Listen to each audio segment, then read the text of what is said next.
Ryan Garcia says 420, this one's for all the smokers. He said he's smoking on that Bill Haney pack.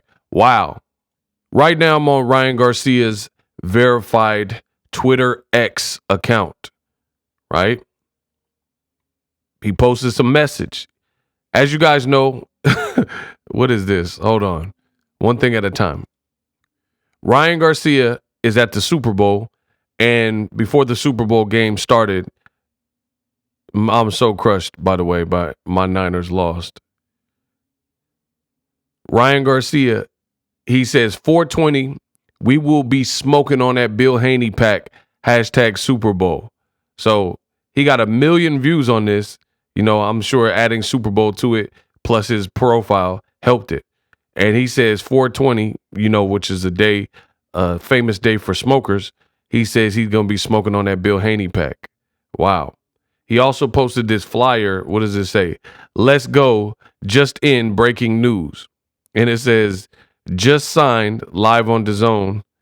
And for whatever reason, he switched out Devin Haney's photo and put a photo of his dad, Bill Haney. Ryan Garcia got jokes.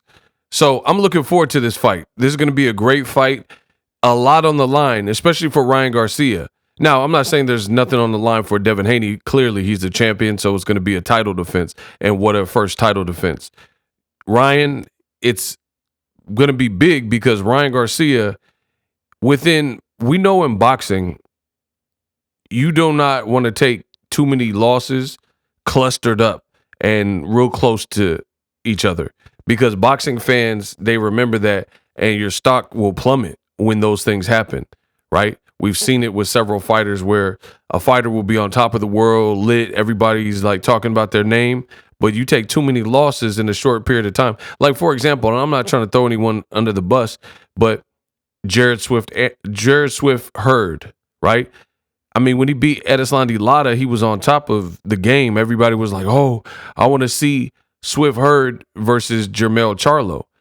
And then he ends up losing to Julian J. Rock Williams, and I don't think his career ever really repaired. And then he took subsequent losses after that in a short space of time. And now you don't even know when he's fighting next. You don't really hear as much. So as quick as his name rose to prominence with the Edeslandi Lara victory, his brand and reputation started taking hits because he started taking too many losses in a concentrated short period of time. So Ryan only has one loss. Yes, that one loss was a bad one to Gervonta Davis by stoppage. Some people even believe that Ryan Garcia quit. So Devin Haney is hard to beat for anybody based on his style. Boxer, jab, uses his frame, uses his length, uses his feet. You know, at the end of the day, he's very confident, and he's the champion. Ryan Garcia has never been a champion, so I'm looking forward to it. Now, Devin Haney, speaking of him, he did see this. We smoking on Bill Haney pack for 420, and Devin Haney did respond. Ryan again said 420, we smoking on that Bill Haney pack, hashtag Super Bowl. Devin says, smoke on them ninjas that just robbed your house, you goofy. So that was pretty funny from Devin Haney. Now, in case you guys don't know, Ryan Garcia got. They caught him lacking, and the Ring doorbell camera captured some assailants who ran up in his spot. I don't know if it's his home. It looked like an Airbnb.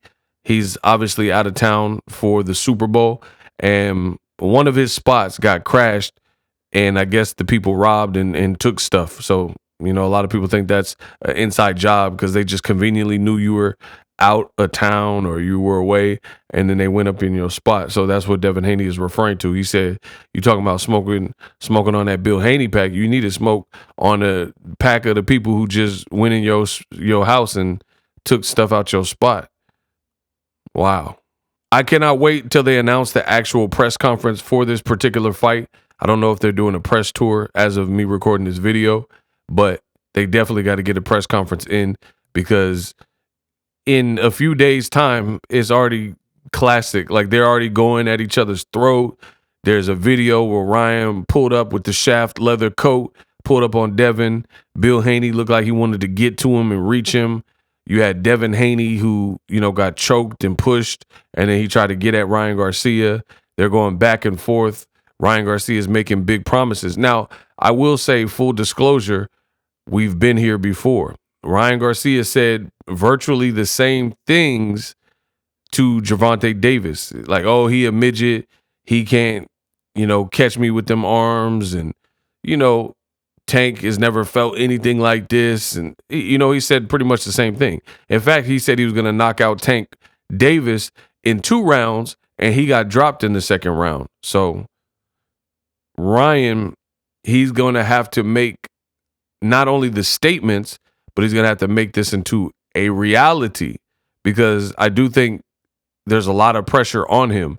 He's taking these big, grandiose fights, which is good. As a boxing fan, yeah, let's give him a lot of props for taking tough fights. But at the same time, I told you earlier in this video, you take the wrong fights and you lose too many fights when it is in a small, concentrated period of time.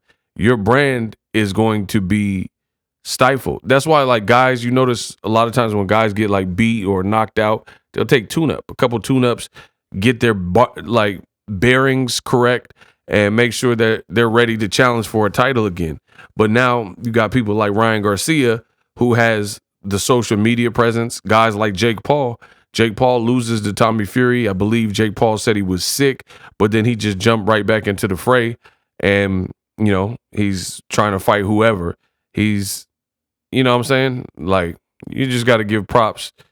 Some people, they don't want to build back slowly and things like that. And I don't know, some of the people Jake Paul's fought recently, I don't really know them, like some of the boxers, but yet and still he did come back and fight Nate Diaz after that moment. So that was a good fight. That was a tough fight. And Ryan Garcia, he's literally 1 fight removed from the Tank Davis loss, and then he's barked up this tree and did a poll and stayed true to the poll. So props to him. But the onus, the pressure, will definitely, make no mistake. I mean, there's going to be pressure for both, but I'll explain that probably further in another video. For Devin, I think the pressure lies in Devin is bigger than Tank. Tank, to me, is stronger for sure.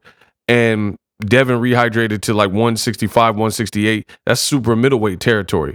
So the world watched Tank Davis versus Ryan Garcia. So best believe that Devin Haney will be judged based on the Tank fight. People are going to be wanting to see how Devin fares with Ryan Garcia.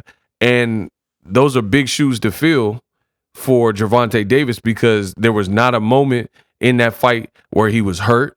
There was not a moment where he got rocked and, noodle legs. And Ryan's a big puncher and he's explosive. There was not a moment where it looked like the fight was getting away from Gervonta Davis.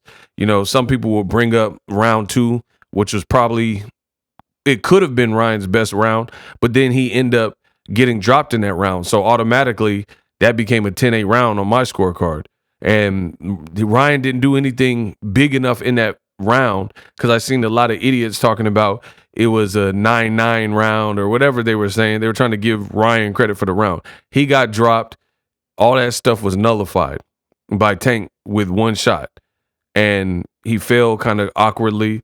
So there will be pressure on Devin Haney in that regard, because anytime it's a fight like that, they're barometer tests. I mean, even look at Jaime Munguia. For what it's worth, some people say, oh, I don't believe in triangle theories, but that's what people are gauging. Jaime Munguia just fought the guy coming off a loss to Canelo Alvarez, his countryman. 2 Mexican fighters fought John Ryder, and Munguia knocked him out and dropped him 4 times. And that's what people were making that big deal of. They're like, oh, Canelo couldn't even do this. Canelo didn't knock him down 4 times and stop him, but Jaime Munguia did. Styles make fights. And even guys like Manny Pacquiao, I believe, early on, he made his whole career off of fighting Mayweather leftovers and, I guess dispatching of them more soundly. Like De La Hoya, he stopped him and Floyd went the decision. And then the Ricky Hatton, they both knocked him out, but Pacquiao knocked him out with a single shot in like the second round. So people, they held up that barometer. So best believe Devin Haney, Ryan Garcia, since it's a mutual opponent to Tank, another guy that Devin Haney says he wants to fight, there's going to be that same barometer. So definitely a dangerous fight for both, but I'll expand on that in more detail in future videos. Ryan say he's smoking on that Bill Haney pack. It's funny how he's targeting the father. Bill Haney must be, promoting and doing his thing if Ryan is targeting him. But Ryan can't get distracted. Best believe April 20th, you're not going to be in there with Bill Haney. You're going to be in there with Devin Haney. Let me know what you guys think. Drop your thoughts in the comment section. Best in business.